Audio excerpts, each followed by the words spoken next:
Namo tassa bhagavato arahato samma sambuddhassa. Namo tassa bhagavato arahato samma sambuddhassa. Namo tassa bhagavato arahato samma sambuddhassa.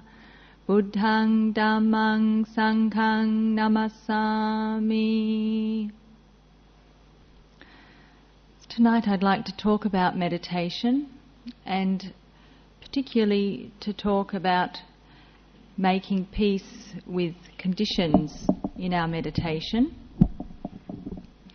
I gave a weekend retreat recently, and this was the theme of the weekend retreat, making peace with conditions. And if we understand that what we do in meditation and what we learn in meditation is something that we can take with us into our daily life, we'll understand how part of the meditation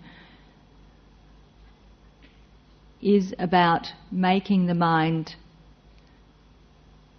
focused on the meditation object. But another aspect of the meditation is learning what's going on when the mind isn't able to stay focused on the meditation object. Because what goes on in our meditation is an example of what goes on in our mind in our daily life.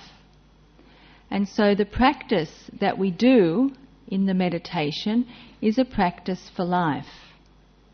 And the more we learn the lessons in the meditation and take them out into our normal everyday experience, the more that supports us being able to apply those same lessons in our meditation practice.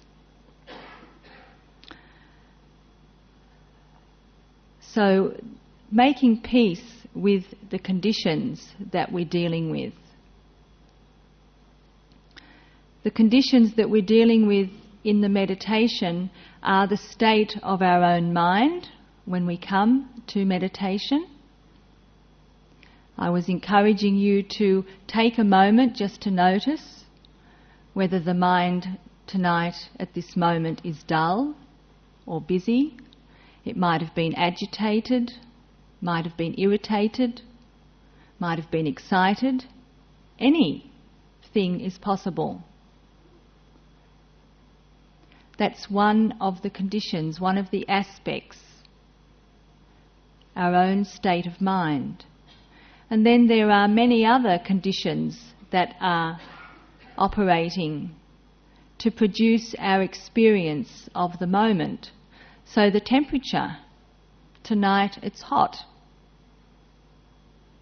The number of people in the room, tonight it's crowded. The sounds around us, someone's coughing, someone's shifting position. These are all conditions that are arising in the present moment around us. And there might be conditions that aren't even to do with what's happening here right now. What kind of day we've had. What's happening in our family life. What's coming up over the weekend. These are things which don't actually exist in the present moment except in our mind, as memories, as hopes, as plans, as ideas. And yet they affect our experience of the present moment. Whether we feel happy or agitated, whether we feel peaceful or angry, will be the produced result of all of those factors interplaying, interacting, and producing our experience in the present moment. In the meditation, when we work to take up one object for the focus of our attention, like the breath, we have to understand that the movement of the mind towards that object is also going to be affected by the causes and conditions that are operating in our life at this moment. Taking up an object for our attention is an act of will, a choice. But what kind of strength of will we bring to that, what kind of clarity of mind that we bring to that, whether we like what we're doing or not, all of those contributing factors will be affected by various causes and conditions. And you will have all experienced that simply wanting to take up the breath, applying the mind to the breath as an act of will, doesn't produce the result of being able to keep the attention on the breath continuously. We start to become aware of some of the other factors, some of the other conditions that are operating in the moment as we try to take up the meditation object and we find that the mind keeps moving away. Not only does the mind move away, but we react to the fact that the mind is moving away. So if the mind moves off into a pleasant fantasy, we might think, oh, that's nice. That's better than the breath. But if we're determined that we want to stay on the breath and yet some sound in the environment keeps annoying us, disturbing us, our idea of this sound as a disturbance, then we find that annoyance, irritation arises, and we start to listen to the sound and also bring the mind back to the breath with that same quality of irritation. So the external conditions start to produce internal conditions, our reactions, and those reactions in turn affect how we deal with what's going on around us, what's coming in through the sense doors, what we're hearing, how the body feels, whether the temperature is just right or it's too hot, is all our interpretation of what's going on in the present moment. Now, when we are trying to take up the breath or any other object and we're not able to succeed, then we can very easily make all of those conditions, whether they're the state of my own mind, I'm too tired, or the sound of someone sitting next to us who's coughing, we can make those things problems. We can get into a battle with those conditions because we perceive them as stopping us from doing what we want to do, achieving the result we want to achieve, and that is to pay attention to the breath until a peaceful feeling arises. And so we find that we are battling, sitting through our meditation with a feeling of anger, a feeling of resentment sometimes, because we're being prevented from achieving our goal. And we start to make war with the conditions in our own mind and the conditions in the world around us. And when we have that kind of attitude, then we also make war with the breath, or whatever meditation object we're watching. That underlying current of feeling we put onto the meditation object. And so watching the meditation object becomes less and less attractive. The object itself becomes more and more negative. And so we often find ourselves with no place to rest. And this is the kind of battle that many of us experience as we sit through the meditation and find that there's one unpleasant thing after the other, arising either in the body or in the mind, triggered by what's going on internally or what's going on around us.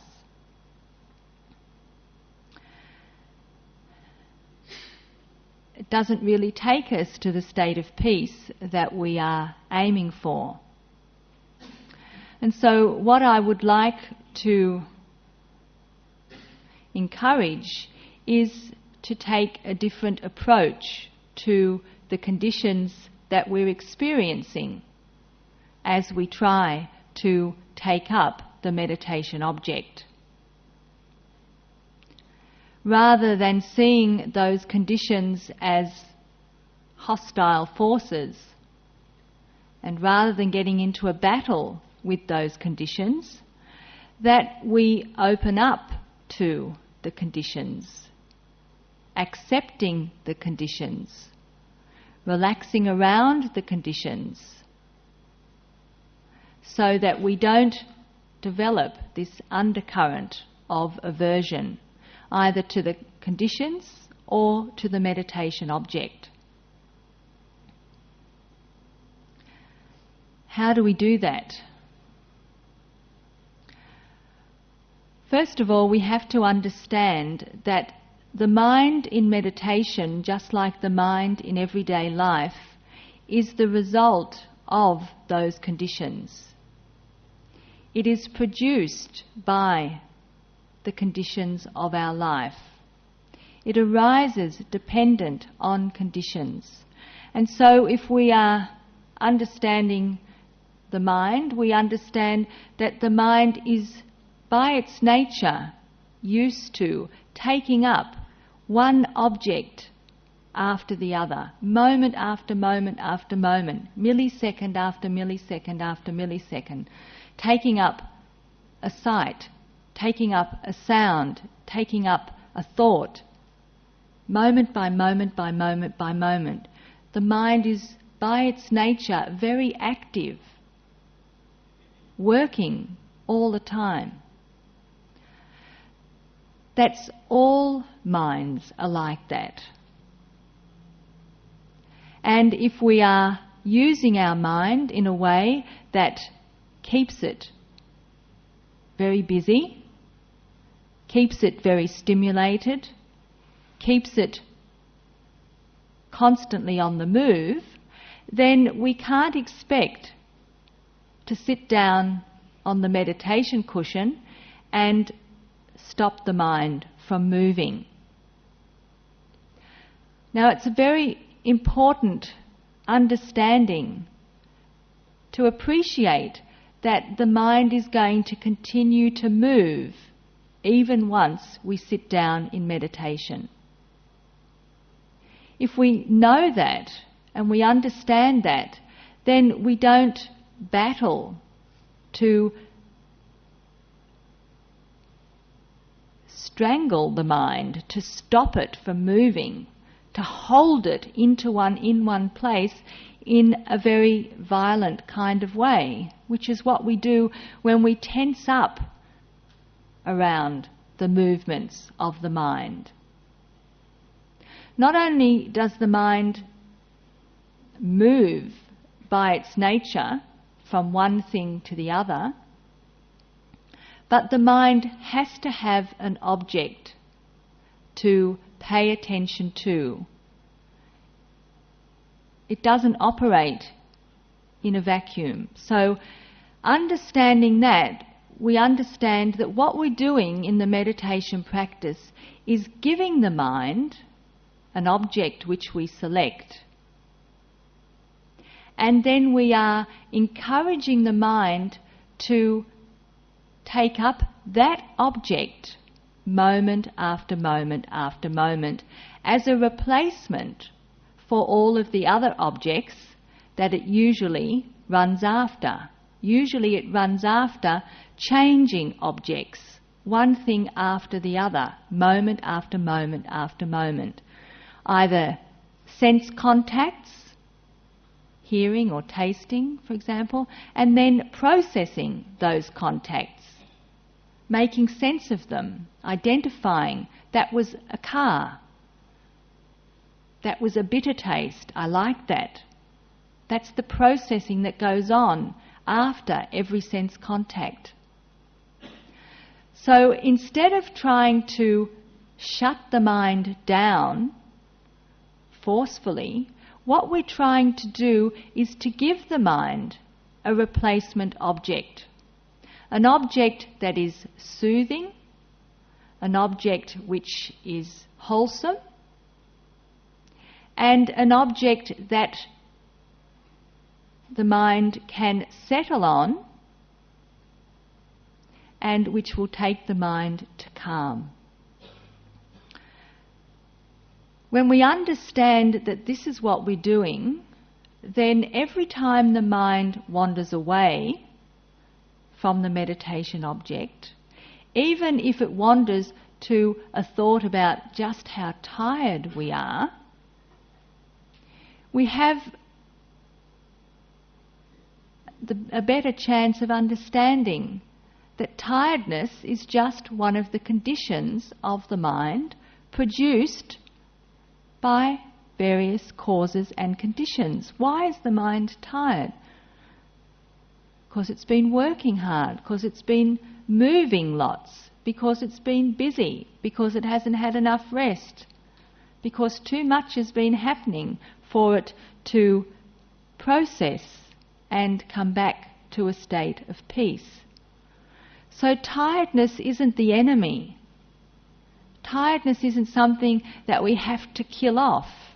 It's something we just have to acknowledge and recognise as one of the conditions in the mind at the moment. Now that doesn't mean that we become complacent and just say, oh well, I'm tired, I can't practice. We now open up to work with the tired mind.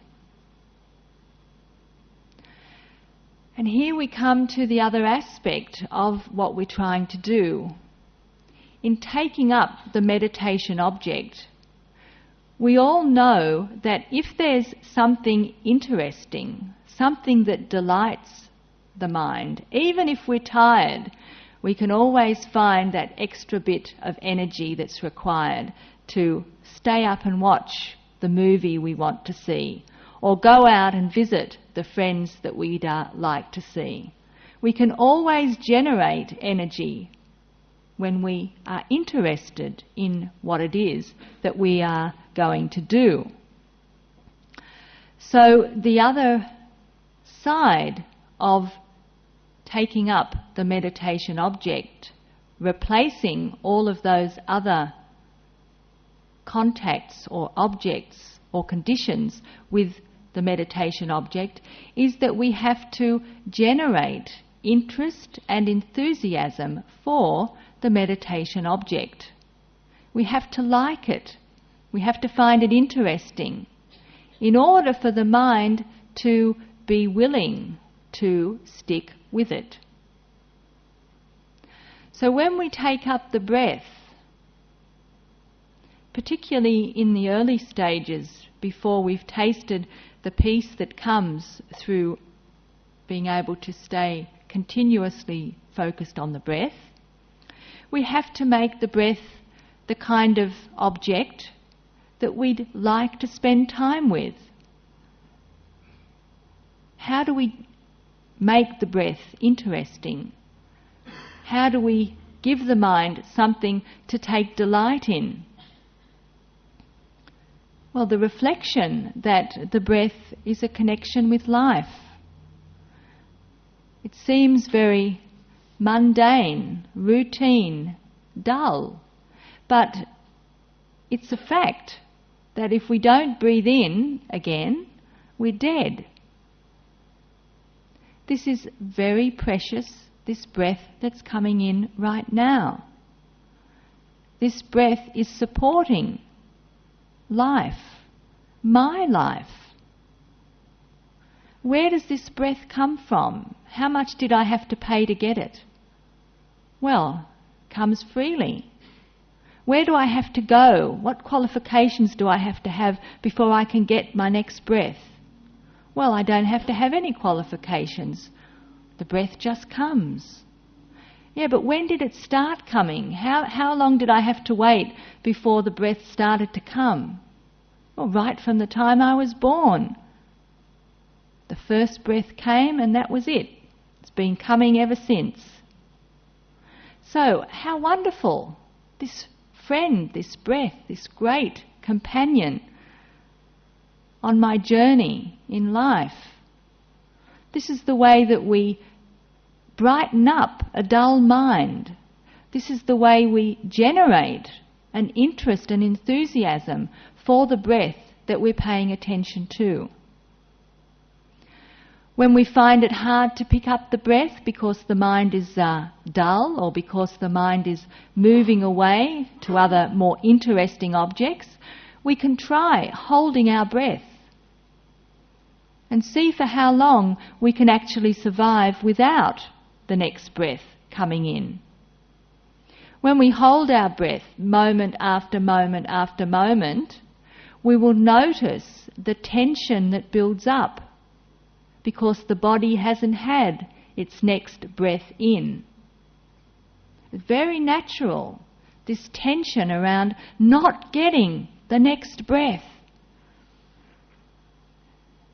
And then, taking that next breath, we surely know that we're breathing in. And we surely know that we're breathing out. This is the way we work with the meditation object. We work with the mind to bring the mind to the point where it wants to watch the breath. Whether the mind is dull or whether the mind is agitated. We make the breath so interesting, so pleasant, so much our friend that we want to spend time with it. If we battle with the conditions, if we make enemies of whatever it is that's happening around us or arising within us, then the background quality of the mind that we bring to the breath is aversion.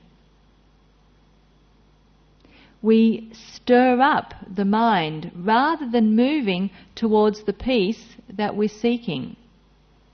So we're actually going in the opposite direction that we want to go in. And not only that, once we have this background feeling of aversion, we can't see the meditation object clearly. And we can't even see those other conditions that are contributing to the present moment clearly, because the mind is already disturbed.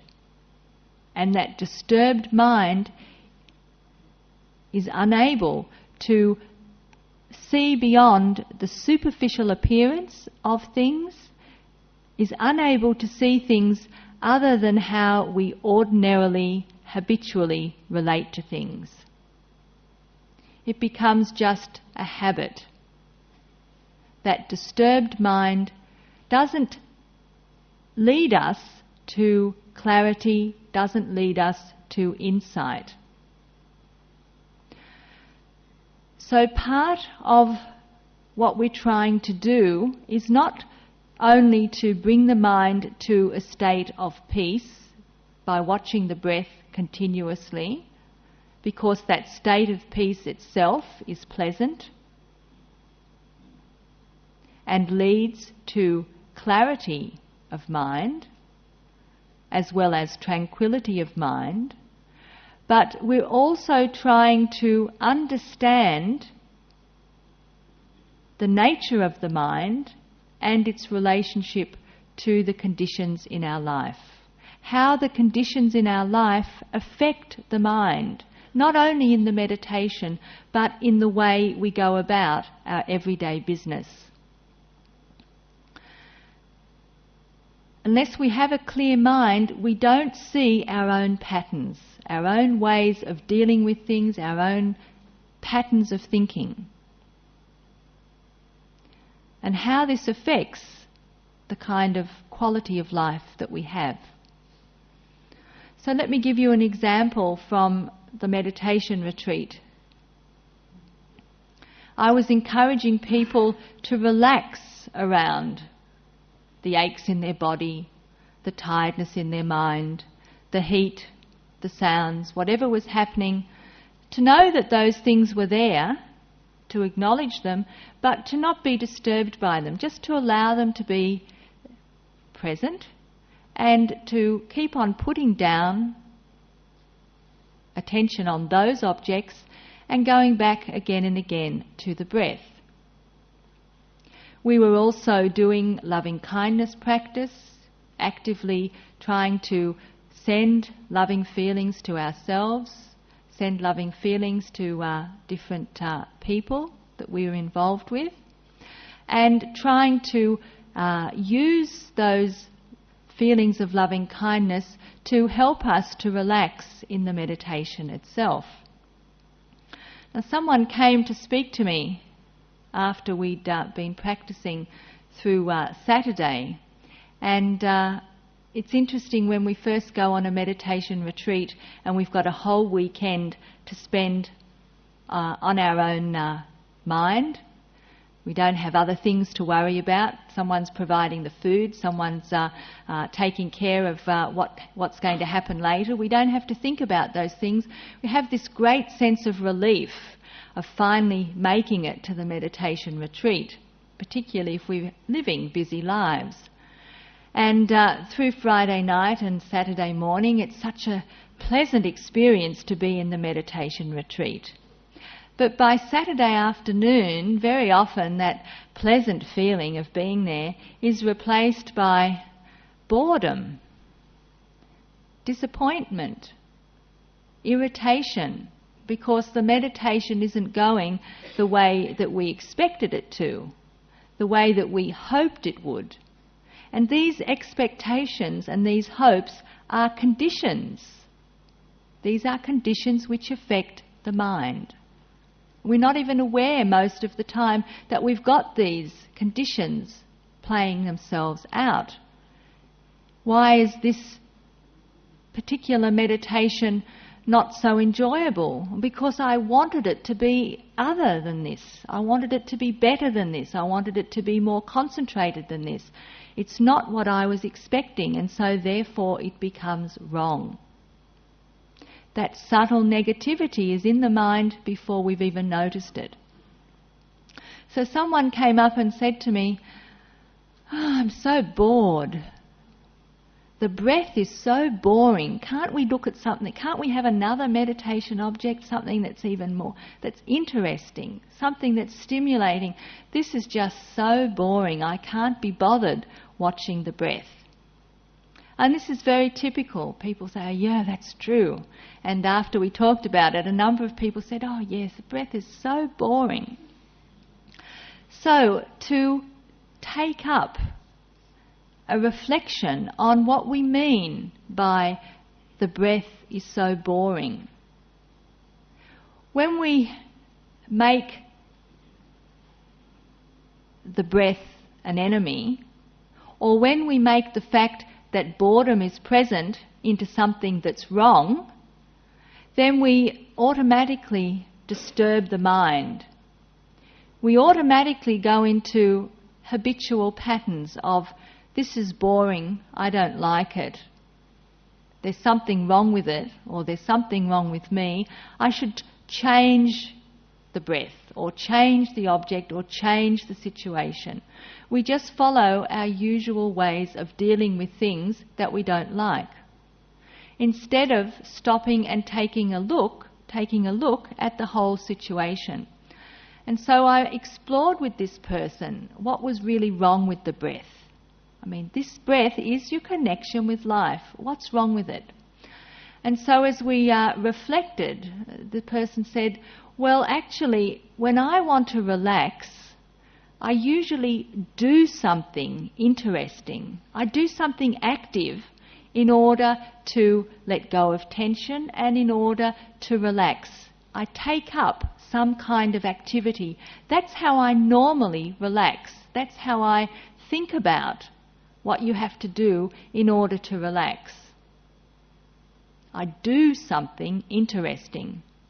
Now, just sitting here and watching the breath is not doing anything interesting.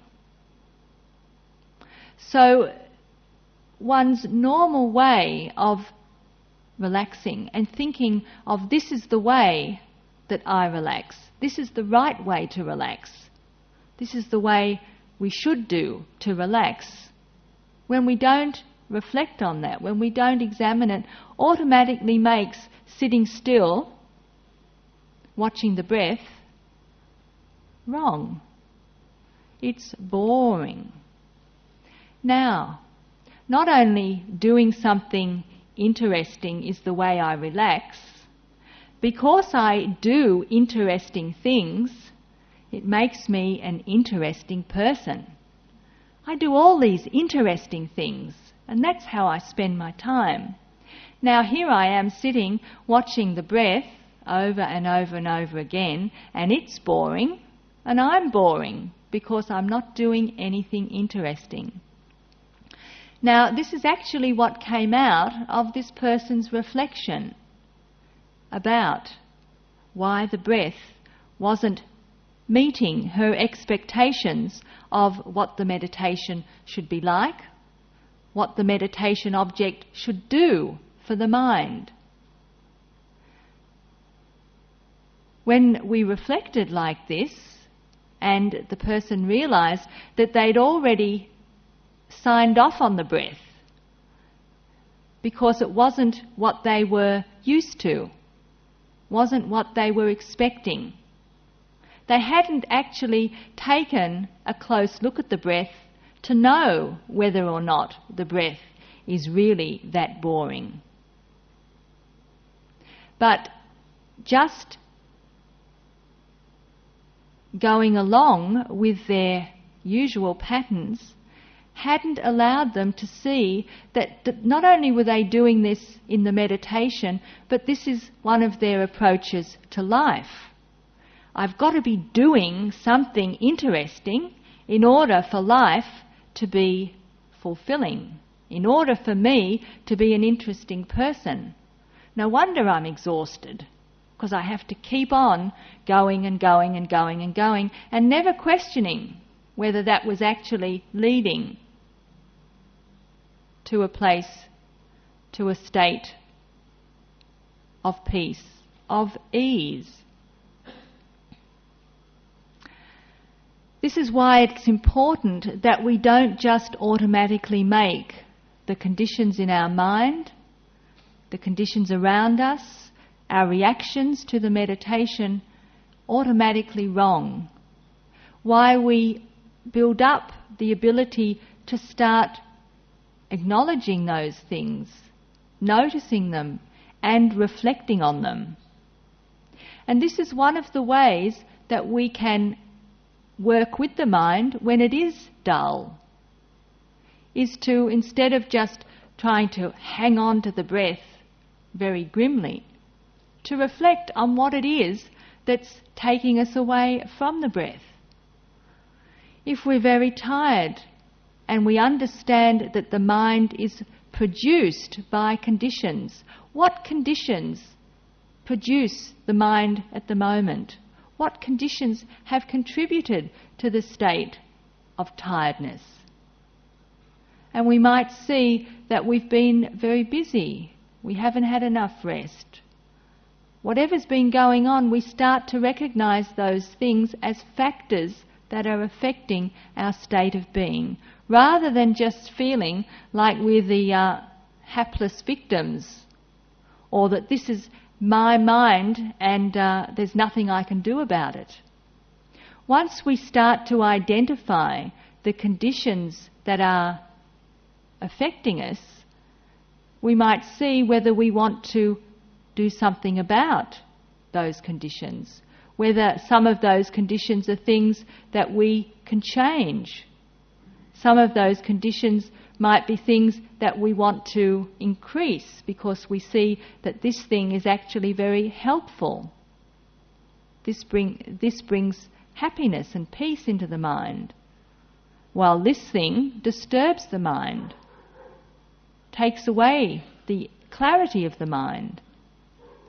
Once we start to be able to identify the conditions in our life and the effect that they have on us, it gives us much more personal power over the state of our mind. And as we affect the state of our mind, we affect the state of our interaction with the world. We affect the quality of our relationships. We affect the quality of the world around us. This all comes about by being able to observe the mind with more acceptance, more peacefulness, leading to more clarity. That clarity is always disturbed once we go into battle with the conditions as they're operating. Once we understand the nature of the mind and we understand conditions, then we can work on the external and the internal conditions, and also understand that when we're taking up the meditation object, that is our anchor point. That's what allows us to find a place of rest in the turbulence of the changing conditions. It's very hard to see, even when we hear these kinds of instructions over and over and over again. And I'll give you another example from the meditation retreat. Someone was telling me that they had a terrible retreat because the whole of the retreat they were trying to suppress a cough. They had a tickle in their throat and they didn't want to cough because they didn't want to disturb other people. Now, on the weekend retreat there were lots of people with coughs, and some people had the best coughs you've ever heard. They really, really were good ones. And yet here was someone who had a cough, and even though the theme of the retreat was making peace with conditions, and having a tickle in your throat and wanting to cough is one of the conditions that one is with at the moment, instead of making peace with the tickle and coughing when necessary, they spent the whole weekend struggling not to cough. So I said to them, what was going on? And they said, well, I didn't want to disturb other people. And as they looked, they saw that there was a fear about the reactions of people, that they might be irritated with them because they were making a noise.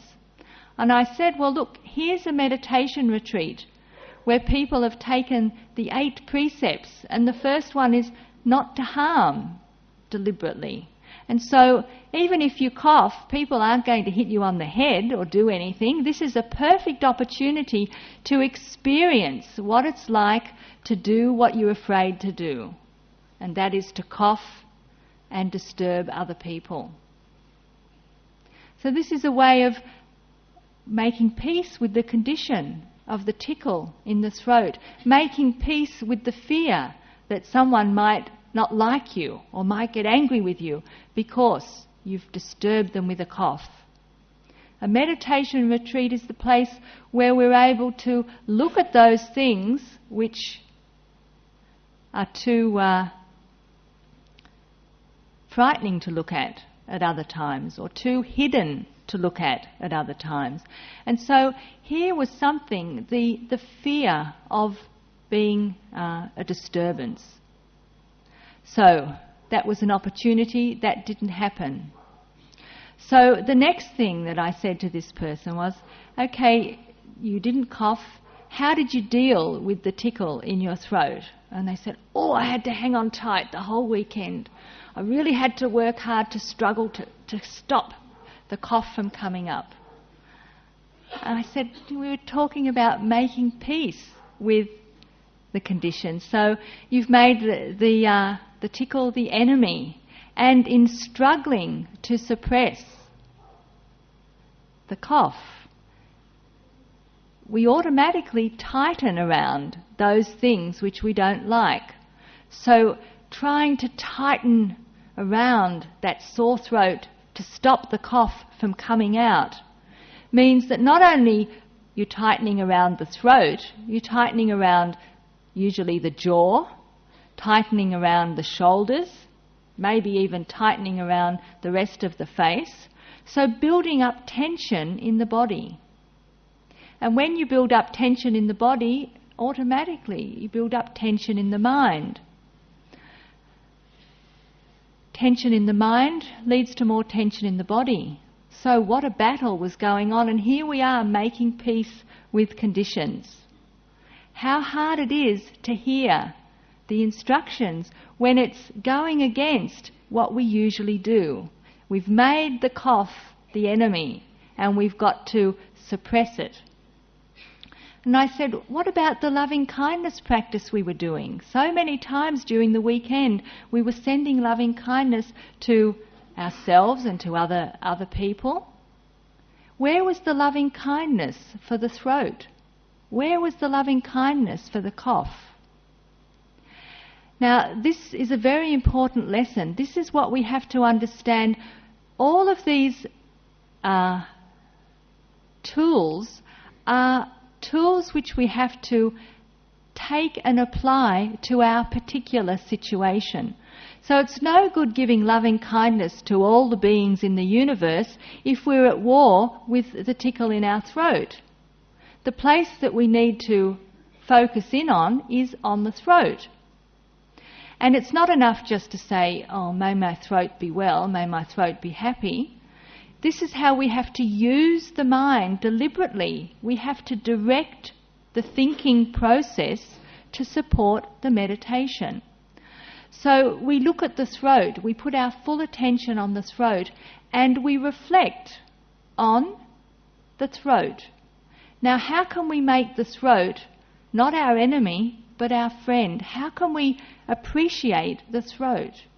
How can we give it loving kindness?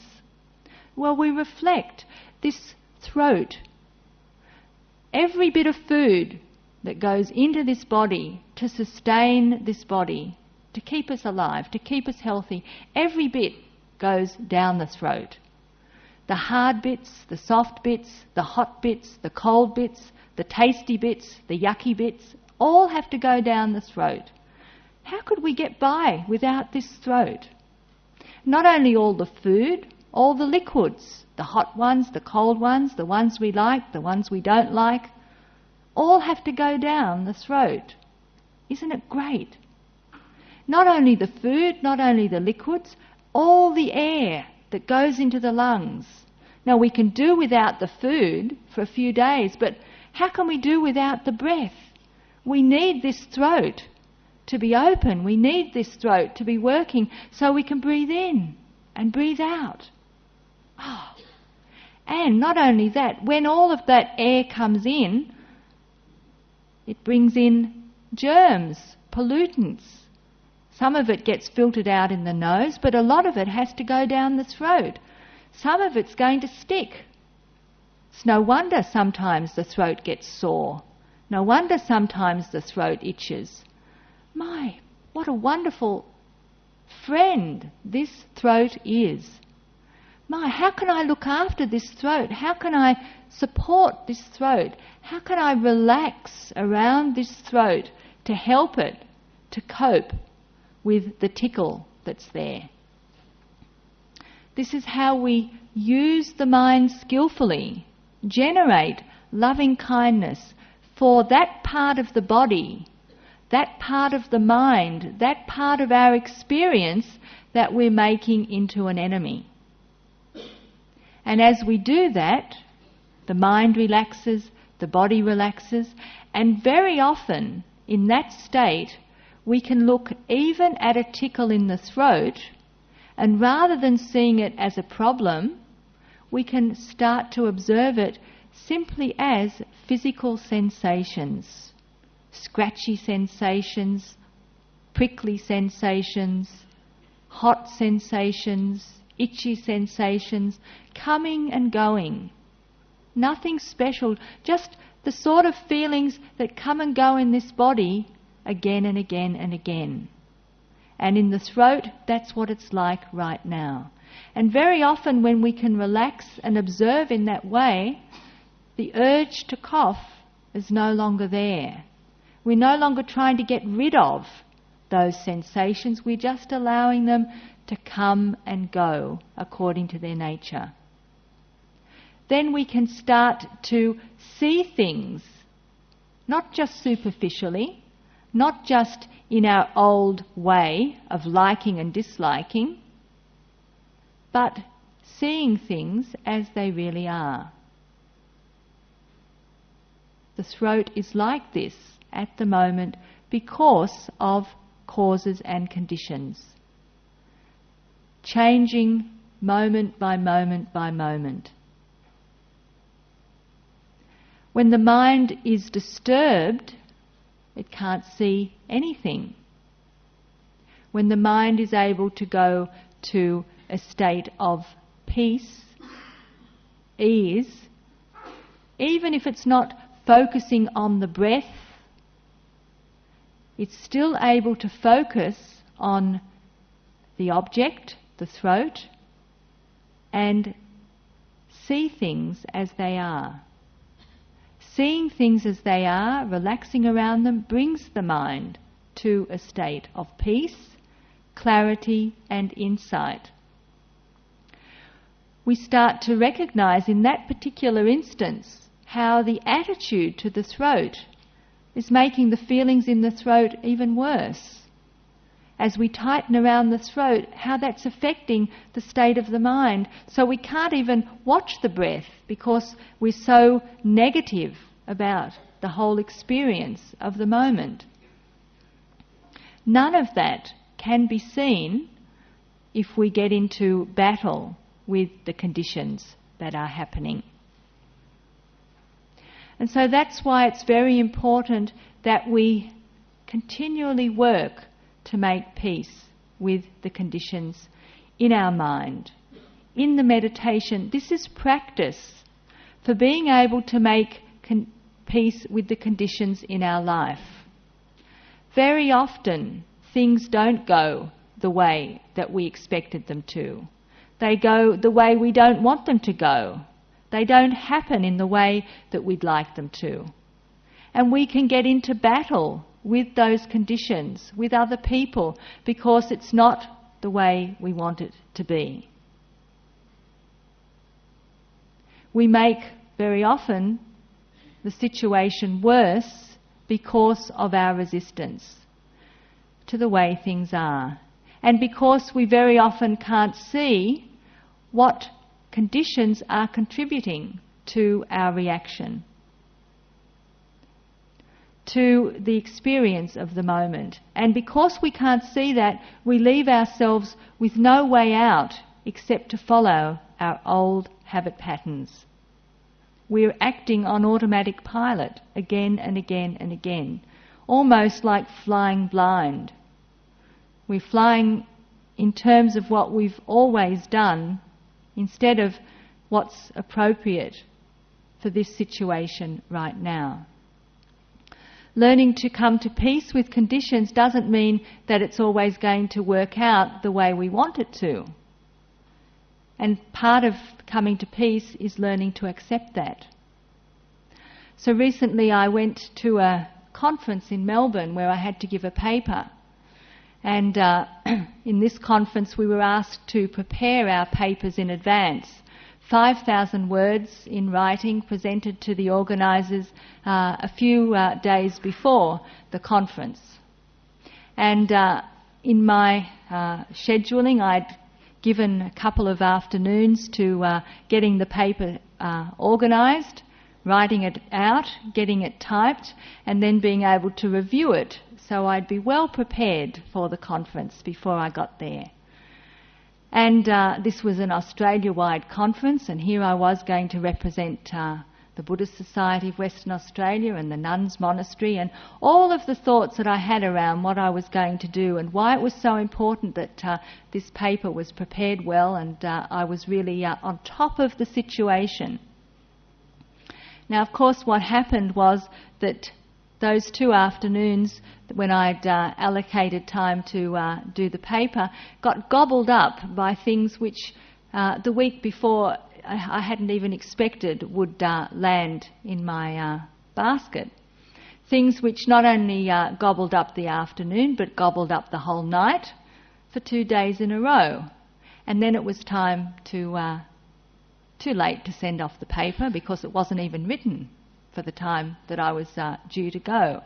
And so I took off to the conference without the paper written and basically without any clear idea of what I was going to present, because I was preoccupied with all the other things that had gobbled up the time to prepare the paper.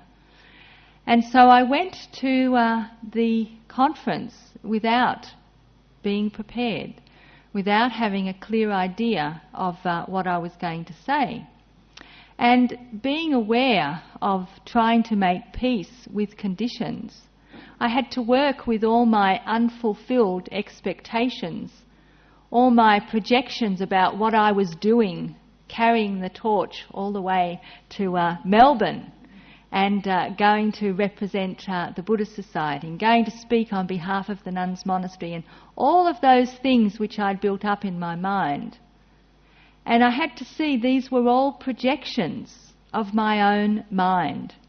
When I got to Melbourne, it was amazing to see that very few people had heard about the nuns monastery. Very few people knew what was going on in Perth. Very few people even knew who I was. People would say, "Oh, what are you doing here at the conference?" It was just really interesting to just see how all the fabrications of what I was expecting to be doing were just that, fabrications. And projections which added to the burden, added to the intensity of having to give this paper. And they became the conditions that I had to deal with as I prepared for giving the talk. So there was not only what I wanted to say in the talk, there was all my expectations, unfulfilled as well as fulfilled. And because I was able to recognise what was going on, I was able to find peace with the conditions and to accept that I wasn't going to be as prepared as I would have liked to have been. I wasn't speaking to an audience who were eagerly anticipating hearing what was happening in the nuns monastery in Perth. And so I ended up having to give quite a different talk to the one that I had initially imagined I was going to give, simply because I had to fill in a lot of blank spaces for the people who were listening to what I was going to say. Now, if I had been inflexible, if I had been overwhelmed by the fact that I hadn't had time to prepare the paper, hadn't had time to fulfil the expectations of the organisers, then it would have added to the stress of trying to give the best possible paper that I could. And at the conclusion, I had to accept, well, it wasn't as good as I would have liked it to have been. It wasn't as good as I could have done if I'd had time to prepare properly. It wasn't as good as it could have been if I'd known the audience that I was going to be giving the paper to. All of those things became new conditions that I had to deal with. The facts of the situation rather than my hopes and projections about the situation. Now, being able to do that, as I was observing my own mind, I reflected, isn't this wonderful how much more peaceful I am with the conditions in my life? I was able to reflect, well, I have made some improvements. I have grown through this practice that I've been doing. And this is how we really come to know whether our practice is paying off. Not by how peacefully we can sit in each meditation session, but how much more wisdom we've developed about the way the mind is and about the conditions that operate to create our experience in any moment, either in our meditation or in our life in general. So I encourage all of you, as you go about your meditation practice, to try to make friends with the things that are happening in your meditation. Try to generate that interest in the meditation object so that becomes the thing that you want to focus on, and that you gradually can replace all of the other things which beckon for your attention, thoughts about the past, the future or whatever, replace them with attention on the meditation object. And while you're working to do that, keeping your mind open, your heart open to whatever it is that you're experiencing in the moment. This is the way that we make progress on the path. May this teaching be of benefit to all of us, and may the merit of this teaching help us all to attain Nibbana.